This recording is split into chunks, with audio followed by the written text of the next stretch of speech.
এগিয়ে নিয়ে যাব আমরা next category pro heart. Pro হার্টে যাওয়ার আগে ইমিউন সিস্টেম যে প্রোডাক্টগুলো আপনারা শুনলেন, কি মনে হচ্ছে শুনে? এগুলো আমাদের ব্যবহার করা উচিত কি উচিত না? উচিত। বাড়ির লোককে ব্যবহার করানো উচিত কি উচিত না? হবে না। আমরা এই জন্যই ইনিশিয়েটিভটা নিয়েছি, যেখানে আপনাদের এমন কিছু তথ্যগুলো দেব যেগুলো আপনারা যে কোনো জেনারেল পাবলিকের সঙ্গে বলতে পারবেন, বুঝতে পারবেন। কারণ এর মধ্যে কি কি কন্টেন্ট রয়েছে, এর যে নিউট্রিশনাল ফর্মুলা রয়েছে, সেইটা জানার থেকেও এই প্রোডাক্টটা কিভাবে আমাকে উপকৃত করতে পারে, যদি এই জিনিসটা আমরা লোকের কাছে ইনফরমেশন দিই, তবেই কিন্তু লোকেরা হেলথ কেয়ারের প্রতি ইন্টারেস্ট হবে। কারণ আমরা জানি যে হেলথ কেয়ার বিজনেস হচ্ছে সবথেকে স্টেবল বিজনেস। লোকেরা যদি একবার ব্যবহার করা শুরু করে, সে কিন্তু কন্টিনিউয়াস ব্যবহার করে, রাদার দ্যান তেল, সাবান, শ্যাম্পু। লোকেরা কিন্তু বারবার ব্র্যান্ড চেঞ্জ করতে ভালোবাসে, বাট এই ধরনের প্রোডাক্ট লোকেরা কন্টিনিউয়াস ব্যবহার করে। আর কন্টিনিউয়াস আমাদেরকে বলতে হলে আমাদেরকে নিজেদের এমন কিছু ইনফরমেশন লোককে দিতে হবে যেগুলো লোক উপকৃত হবে এবং নিজেরা প্রত্যেকে ব্যবহার করতে পারবে। এগিয়ে নিয়ে যাব আমাদের নেক্সট সমস্যা ভারতবর্ষে, that is the pro heart অর্থাৎ কার্ডিও সিস্টেমের উপরে। ভারতবর্ষে এরকম সব থেকে প্রথম হচ্ছে ইমিউন সিস্টেম ডিসঅর্ডার, যার ফলে জ্বর, জ্বালা, অ্যাসিডিটি এই ধরনের সমস্যা ভুক্তভোগী হই। সেকেন্ড যেটা ভারতবর্ষের লোকের সব থেকে বেশি সমস্যা হয়, সেটা হচ্ছে কার্ডিয়াক অ্যাটাক বা কার্ডিয়াক সিস্টেমের ফেলিয়ারের ফলে। কার্ডিওভাস্কুলার সিস্টেম, যেখানে দুটো জিনিস থাকছে আপনার, কার্ডিও এবং ভেসকুলার। কার্ডিও এবং ভেসকুলার, যেটাকে কার্ডিও বলতে আমরা বোঝাই হার্ট এবং ভেসকুলার বলতে বোঝাই ব্লাড ভেসেল। এবং এই ভাগের মধ্যে পাস হয় আমাদের রক্ত, যেটা পুরো শরীরের মধ্যে একটা নেটওয়ার্ক তৈরি করেছে। আমরা অনেক সময় বলি যে নেটওয়ার্কে কাজ করবো না, নেটওয়ার্ক ইন্ডাস্ট্রি ভালো নয়, রাইট? আপনার শরীরের মধ্যেও নেটওয়ার্ক রয়েছে, কারণ শরীরে যদি নেটওয়ার্ক না থাকতো তাহলে প্রত্যেকটা অঙ্গে কিন্তু রক্ত সাপ্লাই হতো না। আর আপনার পুরো শরীরে নেটওয়ার্ক তৈরি করে কিন্তু আপনার এই কার্ডিওভাস্কুলার সিস্টেম, শরীরের প্রত্যেকটা নিউট্রিশনকে সঠিকভাবে পৌঁছে দেওয়ার জন্য, রাইট? তো চলুন আমরা এগোবো এবং জানি যে কি কি ধরনের চ্যালেঞ্জেস রয়েছে আজকে কার্ডিওর ক্ষেত্রে। বলা হচ্ছে যে heart disease and the stroke are the world's leading cause of death, killing 17.1 million people every year. সারা বছরে 17 মিলিয়ন পিপল মারা যায় একমাত্র কিন্তু কার্ডিয়াক অ্যাটাক বা হার্ট অ্যাটাকের ফলে। এছাড়া বলছে যে heart disease is the second most common disease after infection and nutrition related disease in India by the heart care foundation. আমাদের শরীরের মধ্যে এই জ্বর জ্বালার পর সব থেকে বড় সেকেন্ড মোস্ট কমন ডিজিজ হচ্ছে কার্ডিও কেয়ার। এস্টিমেট করা হচ্ছে যে World Health Organization shows in 2030 cardiovascular disease will be the main cause of death throughout the India, accounting for the more than 35% of all death. 2030 এর মধ্যে ভারতবর্ষের প্রত্যেক মাসে, প্রত্যেক বছরে যত লোক মারা যাবে তার 35% এর মেন কারণ হবে কিন্তু কার্ডিয়াক ফেলিয়ারের ফলে।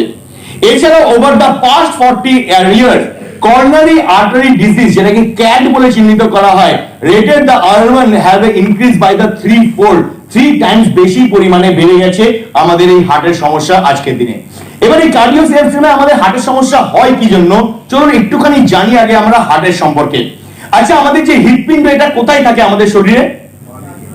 শরীরে বাঁ দিকে, রাইট?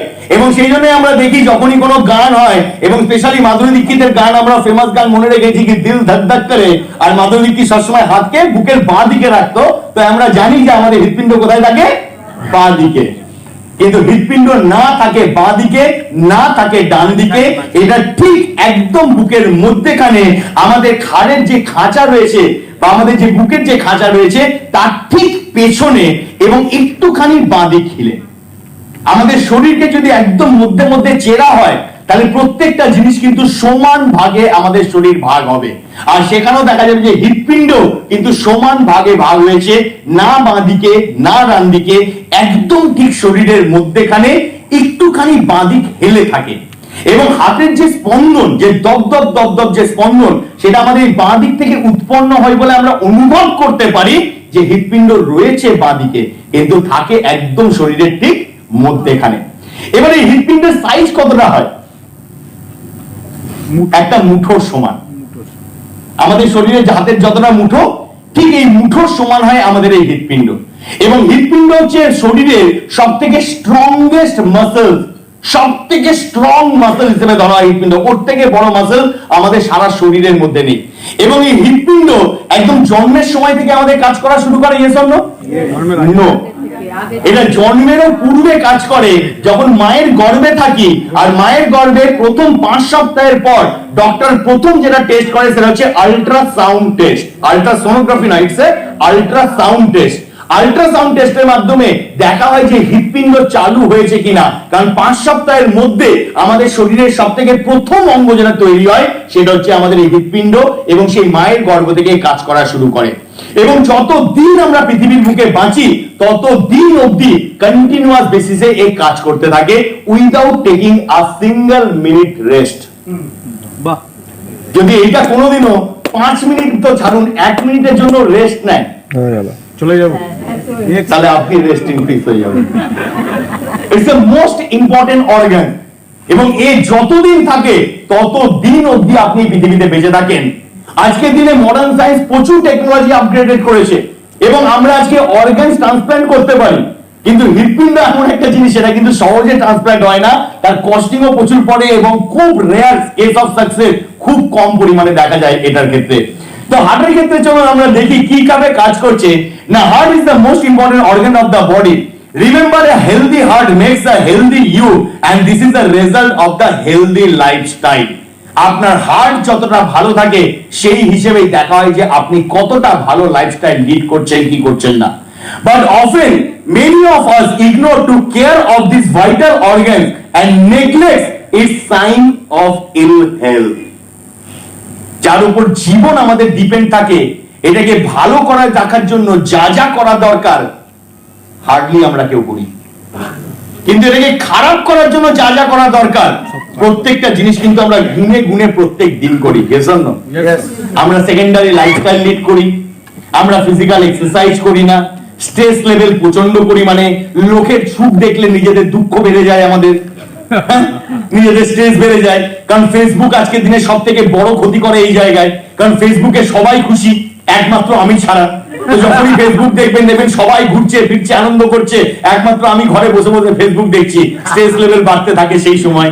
যার ফলে কি হয়, স্মোকিং, অ্যালকোহল কনজাম্পশন প্রচুর পরিমাণে বেড়ে যায়। আচ্ছা, লোকেরাও বাইরে বাইরে করছে, তো নিজেরাও এক কাজ করি, ঘরের মধ্যে প্রচুর পরিমাণে মাটন নিয়ে এসে মাটনের ঝোল খাই, তো তার দ্বারা কি হয়, শরীরের মধ্যে কোলেস্ট্রল লেভেল বাড়তে থাকে। রবিবার হবে, একটু সকালবেলায় লুচি পরোটা না হলে কি আর হলো, তো তার দ্বারা শরীরের মধ্যে প্রত্যেকদিন তেল ঘি চর্বি ঢোকাই। তো যা যা ক্ষতি করার জিনিস সেই প্রত্যেকটা জিনিসকে আমরা করি, কিন্তু ভালো রাখার জন্য কিছু করি না। কিন্তু হৃৎপিণ্ড এমন জিনিস যেটা কন্টিনিউয়াস আপনাকে সিগন্যাল দেয়। আমাদের শরীরের সব থেকে মজাদার জিনিস হচ্ছে, শরীরের কোনো অঙ্গ খারাপ হওয়ার আগে আপনাকে কিন্তু 1000 সে সিগন্যাল দেয়, কিন্তু আমরা সেই সিগন্যাল গুলোকে ইগনোর করি। হাতে ব্যথা করছে, আরে ভারী কিছু জিনিস তুলে দিয়েছি সেই জন্য হয়তো ব্যথা করছে, এখানটা কেমন একটু ব্যথা ব্যথা করলো, ও প্রচুর পরিমাণে অ্যাসিড হয়ে গেছিল সেই জন্য হয়তো একটু ব্যথা করছে। আচ্ছা, মাথাটা কেন ঘুরে গেল, ও রোদ প্রচুর পরিমাণে হয়েছে, সকাল থেকে খাইনি সেই জন্য। তো আমরা নিজেরাই নিজেদের সলিউশন বার করতে থাকি, কিন্তু শরীর প্রত্যেকটা মোমেন্টে র্যাডারের মতন কিন্তু আপনাকে আজ সিগন্যাল ভেস্তে পাঠাতে থাকে।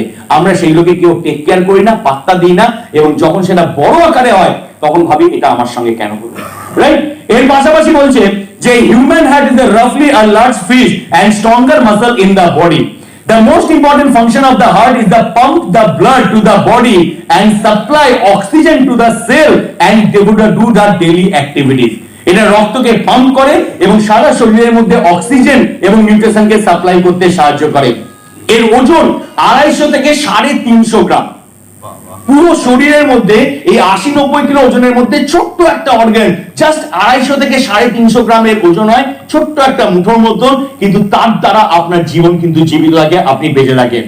এন্ড এর রেজাল্ট, অ্যাডাল্টের ক্ষেত্রে হার্টবিট যেটা থাকে সেটা হচ্ছে 60 থেকে 80 টাইম পার মিনিট, যেটা আপনি নিজেও মেজার করতে পারেন। আপনার হাতকে যখন আপনি ধরেন, আপনি এখানে আপনার পালস রেট আপনি আইডেন্টিফাই করতে পারেন। তো যে কোনো অ্যাডাল্টের ক্ষেত্রে 60 থেকে 80 টাইম এর অ্যাডাল্ট থাকে। বাচ্চাদের ক্ষেত্রে কিন্তু এই হার্টবিট প্রচুর পরিমাণে বেশি হয়।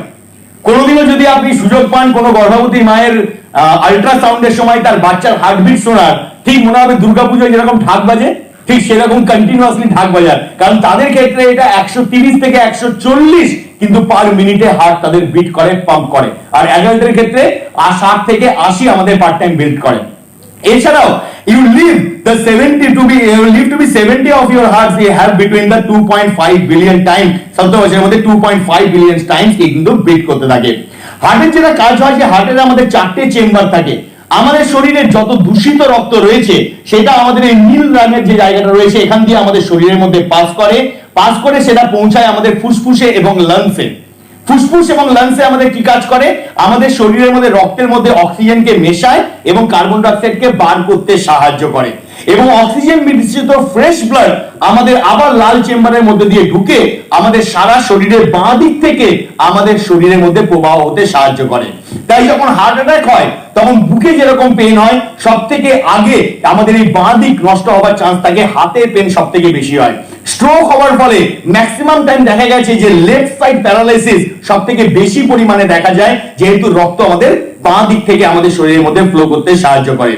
চলুন এইদিকে আমরা জানি যে হার্ট আমাদের কিভাবে কাজ করছে, কিভাবে তার পাম্পিং স্টেশনকে মেনটেন করে এবং শরীরকে কিভাবে আমাদের শরীরের মধ্যে ব্লাডকে সাপ্লাই করতে সাহায্য করে।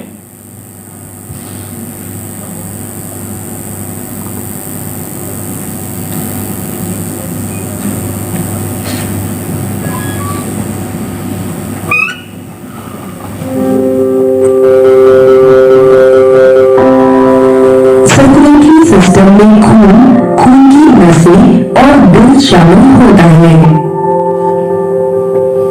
दिल या हृदय पूरे शरीर में खून पहुंचाने वाले मुख्य अंग का काम करता है। दिल मजबूत कार्डियक मसल्स का बना होता है। दिल खून पंप करता है। ये एक तंतु है जो अपने साथ साथ पूरे शरीर में न्यूट्रिएंट्स, गैसेस पहुंचाता है।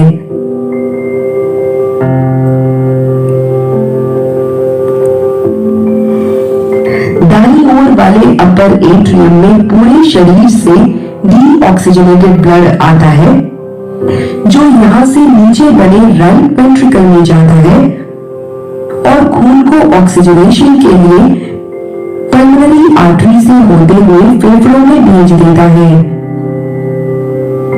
ऑक्सीजनेशन के बाद खून पल्मोनरी वेन से होता हुआ आगे बढ़ता है और अपर लेफ्ट चेंबर में पहुंचता है, यानी लेफ्ट एट्रियम में, और यहाँ से नीचे लेफ्ट वेंट्रिकल में भेज दिया जाता है।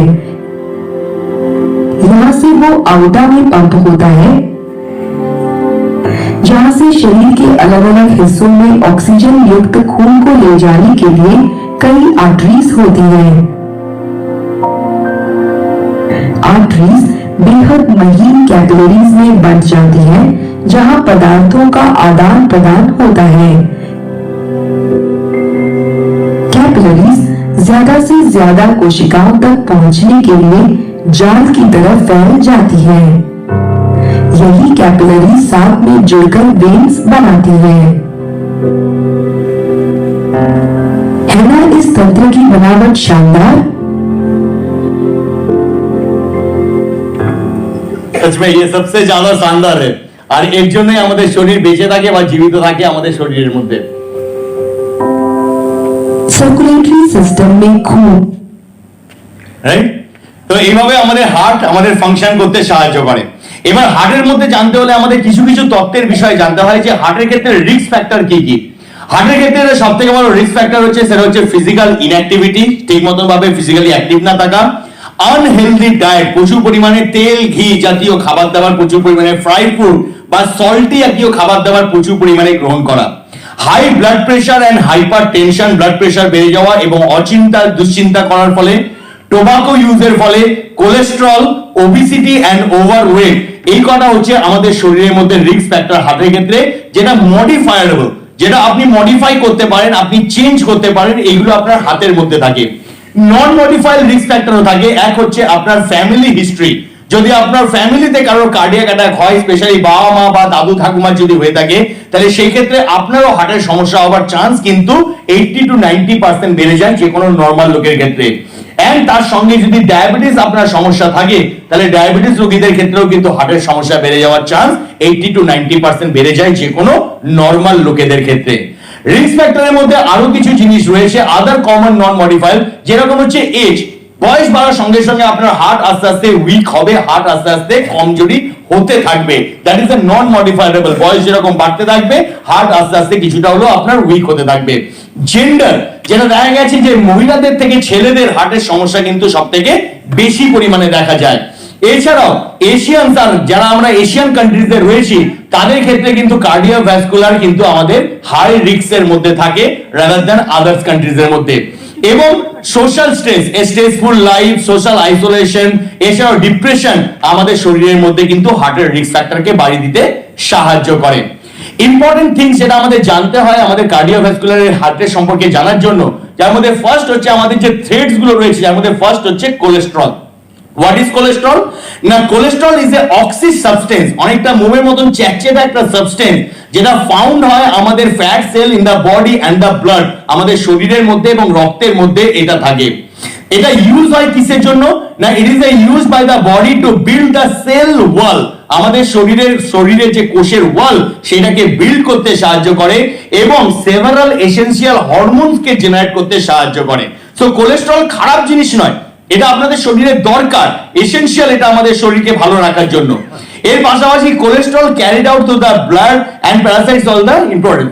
দু ধরনের আমাদের শরীরের মধ্যে কোলেস্টেরল থাকে, একটাকে বলা হয় এলডিএল বা লো ডেনসিটি লিপিড প্রোফাইল বা ব্যাড কোলেস্টেরল বলে এটাকে চিহ্নিত করা হয়, এবং আরেকটা থাকে এইচডিএল বা হাই ডেনসিটি লিপিড প্রোফাইল যেটাকে বলা হয় গুড কোলেস্টেরল। এই দুটোরই একটা মিনিমাম ভারসাম্য থাকা উচিত, দুটোই থাকা উচিত কিন্তু একটা মিনিমাম ভারসাম্যে। যখন সেই ভারসাম্যের মধ্যে তারতম্য তৈরি হয় তখনই কিন্তু এই কোলেস্টেরল আমাদের শরীরে ঘাতক হিসেবে তৈরি হয় আমাদের হার্টের ক্ষেত্রে। এর পাশাপাশি যেরকম আমরা বলছিলাম যে একটা মিনিমাম ব্যালেন্সের মধ্যে থাকা উচিত, তো এইচডিএল কোলেস্টেরল আমাদের সবসময় 60 বেশি থাকা উচিত। কিন্তু জেনারেলি যদি আপনি আপনার লিপিড প্রোফাইল টেস্ট করান তাহলে অ্যাডাল্টসদের ক্ষেত্রে এটা 45 এর নিচে চলে আসে। এইচডিএল ফ্যাট কোথায় থাকে? এইচডিএল ফ্যাট স্পেশালি আমাদের ব্রেন সেলকে তৈরি করতে সাহায্য করে। ব্রেনের ভেতরে যে ঘিলু, যে গ্রে মেটাল, এইটা ম্যাক্সিমাম তৈরি হয় আমাদের এইচডিএল ফ্যাটের দ্বারা। এছাড়াও শরীরের যত জয়েন্টস রয়েছে এই জয়েন্টস এর মধ্যে যে আমাদের সাইনোভিয়াল ফ্লুইড, এই সাইনোভিয়াল ফ্লুইডেরও কিন্তু কাজ করে এই এইচডিএল ফ্যাট। এর পাশাপাশি এলডিএল ফ্যাট যেটা আমাদের শরীরের মধ্যে সবসময় 100 নিচে থাকা উচিত। যদি 130 থেকে 160 এর মধ্যে রয়েছে that's called the border line, এবং যদি 190 এর উপরে রয়েছে তাহলে এক্সট্রিমলি হাই রিস্কের মধ্যে রয়েছেন। যদি এই তারতম্য আপনার 190 এর বেশি এলডিএল এবং 45 এর বেশি এইচডিএল থাকে তাহলে যে কোনো মোমেন্টে কিন্তু হার্ট অ্যাটাক হওয়ার চান্স আপনার শরীরের মধ্যে বেড়ে যায় প্রচুর পরিমাণে। এর পাশাপাশি ট্রাইগ্লিসারাইড, ট্রাইগ্লিসারাইড কি জিনিস?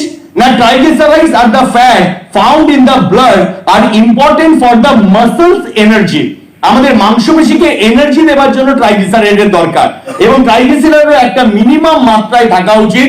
যদি লেস দ্যান 150 থাকে তো that is considered as a normal, 150 to 199 considered as a border line, এবং 200 বেড়ে গেলে সেখানে considered as a high risk হিসেবে ধরা হয়। এবং ট্রাইগ্লিসারাইড বেড়ে গেলে আপনার ব্রেন স্ট্রোক হওয়ার চান্সেস কিন্তু প্রচুর পরিমাণে রিস্ক ফ্যাক্টর বেড়ে যায়। What is আর্থিওক্লোরোসিস? আর্থিওক্লোরোসিস যেটা আজকের দিনে সবথেকে ঘাতক হিসেবে দেখা গেছে মানুষের শরীরের মধ্যে, স্পেশালি ইন্ডিয়ার সাবস্টেন্সের মধ্যে। আর্থিওক্লোরোসিস কি? না, যখন আমরা প্রচুর পরিমাণে ফ্যাট জাতীয়, তেল জাতীয়, হাই কোলেস্টেরল জাতীয় খাবার দাবার প্রচুর পরিমাণে গ্রহণ করি বা কার্বোহাইড্রেট জাতীয় খাবার দাবার আমরা প্রচুর পরিমাণে গ্রহণ করি, তখন আমাদের শরীর যতটা পরিমাণে এটা দরকার পড়ে শরীরের প্রত্যেকটা কোষে পৌঁছাবার সেটা পৌঁছে এক্সেস আমাদের রক্তের সঙ্গে মিশিয়ে দেয়। রক্ত যেরকম দেখলেন যে আমরা হার্টের মধ্যে দিয়ে পাস হয়, এই হার্টের আর্টারি ভালভের মধ্যে ধীরে ধীরে এটাকে জমা করতে লাগে, যেটাকে প্লাক ডিপোজিট নামেও চিহ্নিত করা হয়। এই প্লাক আস্তে আস্তে ডিপোজিট হওয়ার ফলে আমাদের আর্টারি ভালভের যে শেপ, সেই শেপ আস্তে আস্তে ছোট হয়ে যায়। নরমালি দেখবেন আপনারা জলের পাইপ আপনারা প্রত্যেকে দেখেছেন, এর সঙ্গে যদি যে কোনো একটা প্লাস্টিকের বা যেগুলো রাবারের যে জলের পাইপ হয়, সেই জলের পাইপকে যদি আমরা মধ্যখানে চিপে বন্ধ করে দিই তাহলে কি হয়? ওয়াটার সাপ্লাই বন্ধ হয়ে যায়। যত ওটাকে চাপতে থাকবেন দেখবেন এন্ড পয়েন্টে জলের প্রেসার প্রচুর পরিমাণে বেড়ে যায়। আমাদের কোথাও দূরে জল পৌঁছাতে কি করতে হয়? আমরা পাইপটা সামনের দিকে মুখটা একটু চেপে ধরি, তাতে কি হয়? তার প্রেসারটা প্রচুর পরিমাণে বেড়ে যায়। ঠিক সেই রকম ভাবে যখন হার্টের মধ্যে এই প্লাগস ডিপোজিট হয় এবং যখন আর্থ্রোক্লোরোসিস তৈরি হয় তখন হার্টের আর্টারি ভালভের মধ্যে ব্লক হতে হতে আমাদের প্রেসার বেশি পরিমাণে বেড়ে যায়, এবং যদি এখানে জমতে জমতে এটা পুরোপুরি মুখটা বন্ধ হয়ে যায় তখন আর সেখান থেকে ব্লাড ট্রান্সমিট হয় না এবং আমাদের হার্ট ইমিডিয়েটলি তার কাজ করাকে বন্ধ করে দেয়। আর যেদিনকে হার্ট কাজ করা বন্ধ করে লোকেরা সেই জন্য এখন হসপিটালের বাইরে নিজের বাড়ি বানায়, যেখানেই বাড়ি কিনতে যায়, ফ্ল্যাট কিনতে যায়, লোকেরা খোঁজ খবর নেয় আশেপাশে কোনো হসপিটাল আছে যাতে তাড়াতাড়ি হার্ট অ্যাটাক হলে ইমিডিয়েটলি পৌঁছাতে পারবো, কারণ হাফ অ্যান আওয়ার টাইম থাকে আপনার কাছে। যদি হাফ অ্যান আওয়ারের মধ্যে কোথাও পৌঁছাতে পারেন তো এই যাত্রায় বেঁচে গেলেন। যদি হাফ অ্যান আওয়ারের বেশি হয়ে যায় হসপিটালে নিয়ে যাবেন না, সোজা শ্মশানে নিয়ে যান, গাড়ি ভাড়াটা বেঁচে যাবে আপনার। কারণ ফালতু ফালতু হসপিটালে ডিপোজিট করে লাভ কি, বাঁচবে তো না। 8 ঘন্টা পার হয়ে গেছে, সোজা শ্মশানে নিয়ে যান একদম তুলে দেওয়ার জন্য। তো আজকের দিনে কার্ডিয়াক অ্যাটাক মোস্ট কমন হয়েছে, এবং এই অ্যাটাকে আগে আমরা দেখতাম 50 বছর 60 বছরের ঊর্ধ্বে লোকেদের হতো, আজকের দিনে সব থেকে বেশি 25 থেকে 40 বছর বয়সে দেখা যায়। That age is the most dangerous, কারণ এই সময় আমরা শরীরকে সব থেকে বেশি নেগলেক্ট করি। খাওয়া দাওয়া অস্বাস্থ্যকর থাকে, ঠিক মতন ভাবে খাওয়া দাওয়া করি না, কেরিয়ার গড়ার চক্করে স্ট্রেস লেভেল প্রচুর পরিমাণে থাকে, জীবনে আনন্দ ফুর্তি সমস্ত কিছু বন্ধ হয়ে যায়, খুব সিরিয়াসনেস হয়ে যায়, এবং এই সময় কিন্তু কার্ডিয়াক অ্যাটাক সব থেকে বেশি হয় 25 থেকে 40 বছর। যদি 25 থেকে 40 বছর টেনে দিলেন, 40 থেকে 50 আবার রিস্ক ফ্রি, আবার 50 থেকে আপনার রিস্ক শুরু হয়ে যায়। তো 40 থেকে 50 এই টাইমটা থাকে আপনার রিস্ক ফ্রি, তার আগে আপনার সব থেকে বেশি রিস্ক জোনের মধ্যে থাকে, এবং এই আর্থ্রোস্ক্লেরোসিস হওয়ার চান্সেস কিন্তু এই বয়সে সব থেকে বেশি পরিমাণে আমাদের শরীরের মধ্যে পাওয়া যায়। আন্ডারস্ট্যান্ডিং দ্য প্লাগ, কিভাবে আমাদের শরীরের মধ্যে প্লাগ ডিপোজিট হয় এবং এই প্লাগ ডিপোজিট হওয়ার ফলে কিভাবে আমাদের শরীরের মধ্যে হার্ট অ্যাটাকের সমস্যা তৈরি হয়, চলুন দেখে নিই আমরা আরেকটা ভিডিওর মাধ্যমে।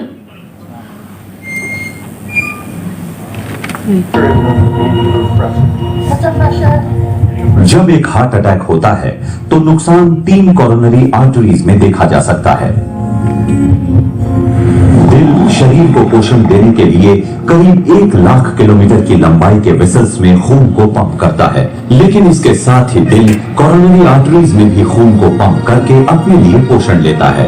अगर एक कोरोनरी आर्टरी भी बीमारी से ब्लॉक हो गई, अगर खून की पोषण देने वाली धारा कम होती गई, अगर दिल को पोषण नहीं मिला और अगर फौरन चिकित्सा न की गई तो नतीजे घातक हो सकते हैं।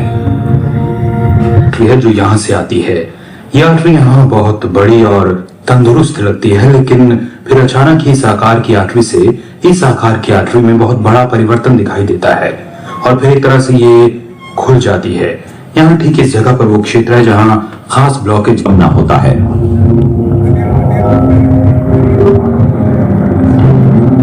तंदुरुस्त कोरोनरी आर्टरीज में खून का प्रवाह बिना किसी बाधा के होता है।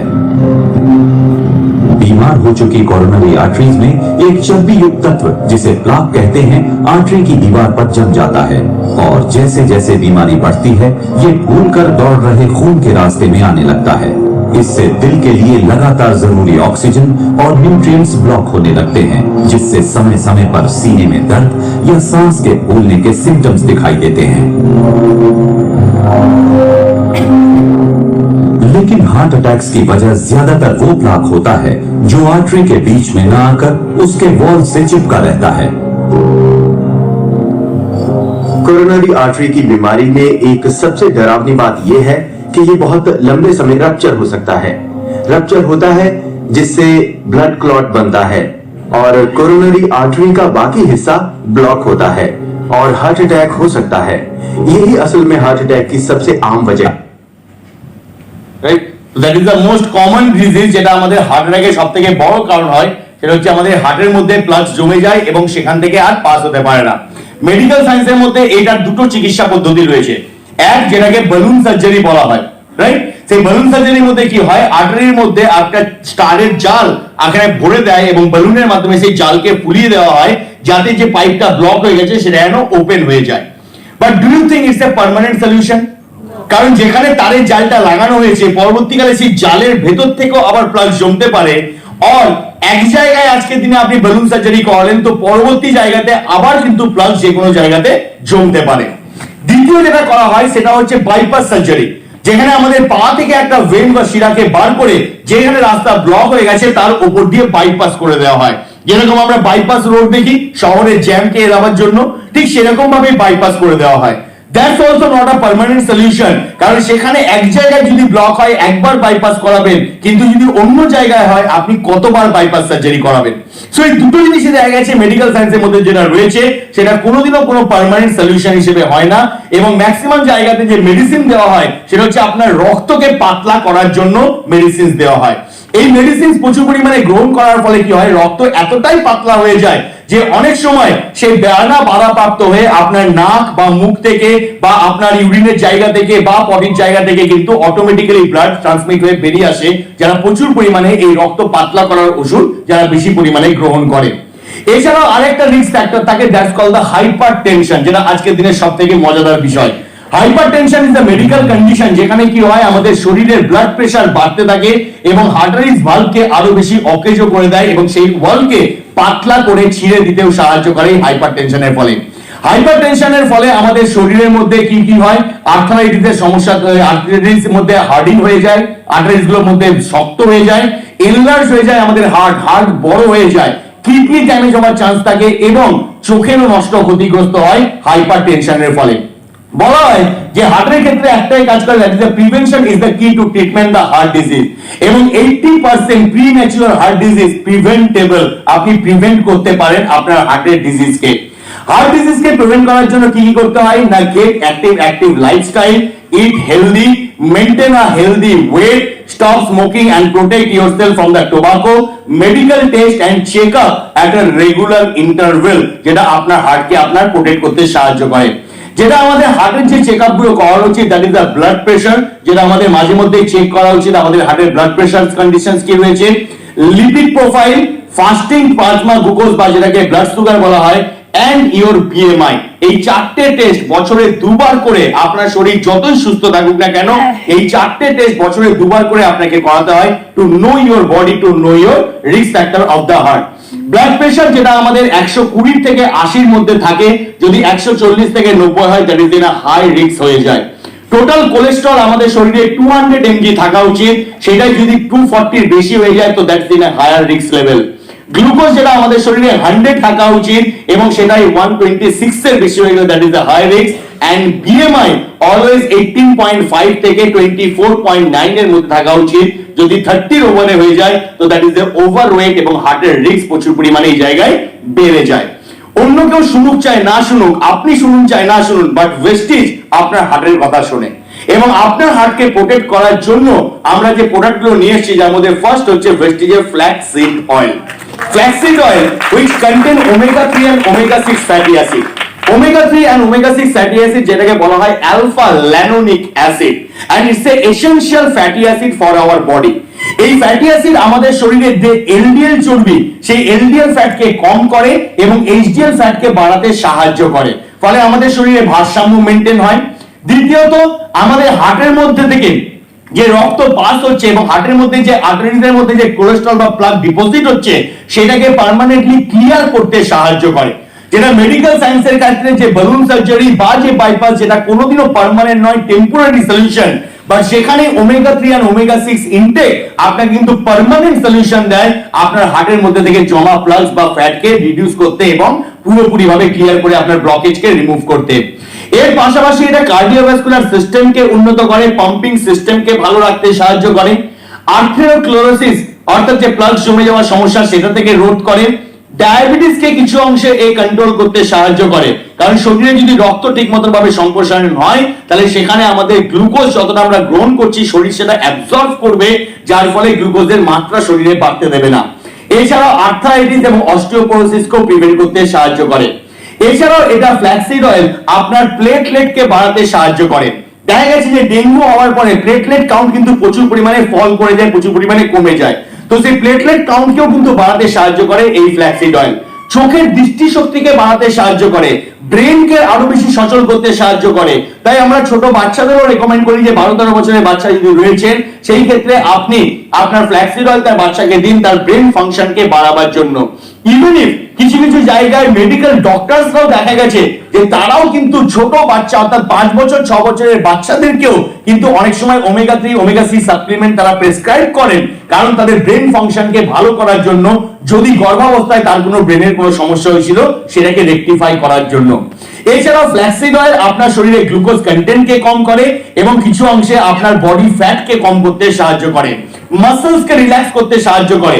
এই যে সারাদিন আমরা কি হয়, যদি কেউ বাইক চালান বা গাড়ি চালান, দেখবেন সারাদিন গাড়ি চালানোর পর কি হয়, পায়ের কাফ আপনার সবথেকে বেশি ব্যথা করে, রাইট? তার মেন কারণ হচ্ছে যেহেতু প্রচুর পরিমাণে ক্লাচ ব্রেক মারতে হয়, তো আমাদের মাসলস প্রচুর পরিমাণে টাইট হয়ে যায়। যারা আমরা ট্রেনিং করি বা কন্টিনিউয়াস ট্রাভেল করি, সেই ক্ষেত্রেও কিন্তু আমাদের পায়ের মাসলস কিন্তু প্রচুর পরিমাণে টান পড়ে যায়। জল কম খাওয়ার জন্য অনেক সময় যেরকম হয়, তার পাশাপাশি আপনি রেগুলার ফ্ল্যাক্স ব্যবহার করলে আপনার মাসলসকে আরো বেশি লুজ করতে সাহায্য করে। নিউট্রিশনিস্টরা অলওয়েজ একটা কথা বলেন যে আপনি যদি কিছু খাবার দাবার খাচ্ছেন আর খাবার দাবার খাওয়ার পর ইমিডিয়েটলি যদি আপনি ফ্ল্যাক্সিড গ্রহণ করেন, তাহলে ফ্ল্যাক্সিড সেই খাবারের মধ্যে থেকে এক্সেস যে কার্বোহাইড্রেট বা এক্সেস যে ফ্যাট সেটাকেও শুষে নেয়, সেটাকেও কিন্তু ডিস্ট্রয় করে, শরীরের মধ্যে মিশতে দেয় না। তো ফ্ল্যাক্স অয়েল অলওয়েজ খাওয়ার পর এটাকে গ্রহণ করা উচিত এবং এটাকে আপনি দিনে 2 থেকে 3টে পর্যন্ত আপনি এটাকে খাবারের পর গ্রহণ করতে পারেন। সেকেন্ড হচ্ছে আমাদের L-আর্জিনাইন। আপনাদের ওখানে দেখালাম যে আমাদের এই পুরো রক্ত পাস হয় কাদের মাধ্যমে, বিভিন্ন শিরা উপশিরা, যেটাকে আমরা আর্টারি নামে চিহ্নিত করছি। এই আর্টারিতে কি হয়, হাইপারটেনশনের ফলে, প্রেসারের ফলে আমাদের আর্টারিজ ভালভের যে ওয়াল সেটা কিন্তু পুরোপুরিভাবে পাতলা হয়ে পড়ে, নরম হয়ে পড়ে এবং সেখান দিয়ে যখন ব্লাড খুব দ্রুত পাস হয় তখন সেই আর্টারি ভালভ ছিঁড়ে গিয়ে রক্ত সেখান থেকে ওভারফ্লো হয়ে যায় এবং ব্রেন স্ট্রোকের সমস্যা আমাদের শরীরের মধ্যে তৈরি হয়। কারণ ছোট ছোট শিরা যদি ছিঁড়ে যায়, রক্ত বেরিয়ে যায়, তাহলে সেই জায়গা থেকে কিন্তু ব্রেন স্ট্রোকের সমস্যা তৈরি হয়। L-আর্জিনাইন আমাদের শরীরের এই যে এন্টায়ার নেটওয়ার্ক সিস্টেম রয়েছে, তারের যে জাল রয়েছে বা শিরার যে জাল রয়েছে, এই তারের জালগুলোকে শক্ত করতে, সঠিক করতে এবং ফ্লেক্সিবল করতে সাহায্য করে। L-আর্জিনাইন আমাদের রক্তের মধ্যে নাইট্রিক অক্সাইড কে প্রডিউস করে। নাইট্রিক অক্সাইড প্রডিউস হওয়ার ফলে আমাদের যে নরমাল ব্লাড ভেসেলসের যে শেপ থাকে সেটা প্রচুর পরিমাণে হাইপারটেনশন এবং হার্টের ডিজিজের ফলে এই ব্লাড ভেসেলসের সেল কিন্তু খুব পাতলা হয়ে যায় ওয়ালটা। এই ওয়ালকে আবার রিপেয়ার করতেও সাহায্য করে এই L-আর্জিনাইন। ফলে যাদের হার্টের সমস্যা রয়েছে তাদের ক্ষেত্রে তো L-আর্জিনাইন ইজ দ্য মোস্ট ইম্পর্টেন্ট। যারা সুস্থ লোক রয়েছেন তাদের ক্ষেত্রে আমরা রেকমেন্ড করি অ্যাটলিস্ট বছরে আপনি কম করে হলেও যদি 3 থেকে 4টে ডাব্বাও যদি আপনি L-আর্জিনাইন খান, তাহলে এন্টায়ার শরীরের যে আপনার তারের জাল রয়েছে বা নেটওয়ার্ক সিস্টেম রয়েছে সেটাকে উন্নত রাখতে সাহায্য করে। এমনি তো আমরা অলওয়েজ আপনাদের একটা কথা বলি যে আপনাদের ভেস্টিজের যদি নেটওয়ার্ককে ভালো করতে হয় তাহলে কটা লাইনে কাজ করা উচিত? 6টা লাইনে কাজ করা উচিত এবং প্রত্যেক মাসে জয়েনিং করানো উচিত, যাতে আপনার নেটওয়ার্কের হেলথ ভালো থাকে। ঠিক সেরকম ভাবে শরীরের ভেতরে যে নেটওয়ার্কের হেলথ রয়েছে সেই হেলথকে ভালো রাখতে হলে বছরে অ্যাটলিস্ট 6টাও নয় 4টেও যদি আপনি L-আর্জিনাইনের ডাব্বা খান, তাহলে কিন্তু আপনার শরীরের ভেতরে যে নেটওয়ার্কের হেলথ রয়েছে সেইটা আপনার ভালো থাকবে, তন্দুরস্ত থাকতে সাহায্য করবে। নেক্সট হচ্ছে কোয়ানজাইন কিউটেন, মোস্ট ইম্পর্টেন্ট। হার্টের আমরা দেখলাম যে এক তো হচ্ছে হার্টের ভেতরে প্লাগ জমে যাওয়া, সেটার জন্য আমাদের কাছে ফ্ল্যাক্সিড অয়েল রয়েছে। হার্টের যত ব্লাড ভেসেলস রয়েছে সেগুলো পাতলা হয়ে যায়, তার জন্য আমাদের কাছে L-আর্জিনাইন রয়েছে। কিন্তু তার পাশাপাশি আমরা আরেকটা জিনিসও দেখলাম যে হার্ট হচ্ছে স্ট্রংগেস্ট মাসেল এবং একমাত্র মাসেল যেটা কন্টিনিউয়াসলি কিন্তু স্পন্দন করে। আর এই স্পন্দনটা হয় একটা ইলেকট্রোড জেনারেট হয় আমাদের এই বাঁ দিক থেকে। যেহেতু আমরা এই বাঁ দিকে অনুভব করি, কারণ এই ইলেকট্রো সিগন্যালটা এই বাঁ দিক থেকে উৎপন্ন হয়। অনেক সময় দেখবেন যে যদি আপনি টেস্ট করতে যান, তাহলে যখন টেস্ট আপনি নিজের রিস্কে করবেন, প্লিজ, আমার মতে নয়, যখন আপনি কারেন্ট খান, ইচ্ছে করে নয়, বাই চান্স অ্যাক্সিডেন্টালি, কি হয় সেই জায়গাটা ঝটকা লাগে এবং কন্টিনিউয়াসলি সেই জায়গাটা ঝিনঝিন করতে থাকে, অর্থাৎ মাসলসটা সেখানে কাঁপতে থাকে, অবশ্যই না, কাঁপতে থাকে থর করে। সো আমাদের শরীরে যদি ইলেকট্রো সিগন্যাল দিয়ে চার্জ করা হয় তাহলে সেই জায়গার মাসলসটা একবার করে কেঁপে ওঠে, দপ করে। ঠিক সেই রকম ভাবে ইলেকট্রো সিগন্যাল আমাদের এই বাঁ দিক থেকে জেনারেট হয় এবং কন্টিনিউয়াসলি পার মিনিট ওটা জেনারেট, পার সেকেন্ড জেনারেট হওয়ার জন্য আমাদের হার্ট একবার বড় হয়, আবার নরমাল হয়, আবার এই চার্জ হয়, বড় হয়, আবার নরমাল হয় এবং এটা কন্টিনিউয়াসলি এইভাবে স্পন্দন রেশিও তার করতে থাকে। আর এই স্পন্দনের ফলে কিন্তু ব্লাড সার্কুলেশন সারা শরীরের মধ্যে সঠিকভাবে পৌঁছাতে সাহায্য করে। এবার এই যে ইলেকট্রো সিগন্যালটা জেনারেট হয়, এটা আমাদের শরীরের ভেতরে এনার্জি, যে এনার্জিটা আপনি পান আপনি যত কার্বোহাইড্রেট খাবার দাবার গ্রহণ করেন তার মাধ্যমে। কিন্তু কার্বোহাইড্রেট খাবার দাবারকে এনার্জির মধ্যে কনভার্ট করতে সাহায্য করে একটা ভাইটামিন যার নাম হচ্ছে কোয়ানজাইন কিউটেন বা কোকিউটেন, যেটা প্রত্যেকটা প্রাণী জগতের প্রত্যেকটা প্রাণীর মধ্যে কিন্তু এই কোয়ানজাইন কিউটেনের মাত্রা বর্তমান থাকে তার হৃৎপিণ্ডকে চালাবার জন্য। আমাদের শরীরে প্রতিদিন যতটা আমাদের এনার্জি তৈরি হয় তার 60% কনজিউম করে আমাদের হৃৎপিণ্ড। 30% কনজিউম করে আমাদের ব্রেন, আমাদের হার্ট, আমাদের লিভার, আমাদের কিডনি, কারণ এগুলো কন্টিনিউয়াসলি কাজ করতে থাকে।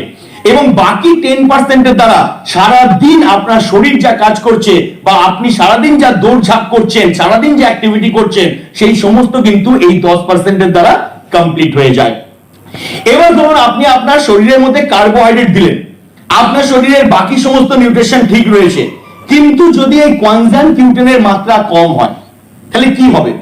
ধরুন আপনার বাড়িতে রান্নার সমস্ত সামগ্রী রয়েছে, গ্যাস ফ্যাস সবকিছু রয়েছে, আপনার বাড়িতে ডাল চালও রয়েছে, রান্না করার জন্য বাসনপত্র রয়েছে, খাবারের জন্য প্লেটও রয়েছে, সবকিছু রয়েছে, আপনি রাঁধতেও জানেন, কিন্তু গ্যাসটা জ্বালাবার জন্য যে দেশলাই বা যে লাইটার দরকার সেটা নাই,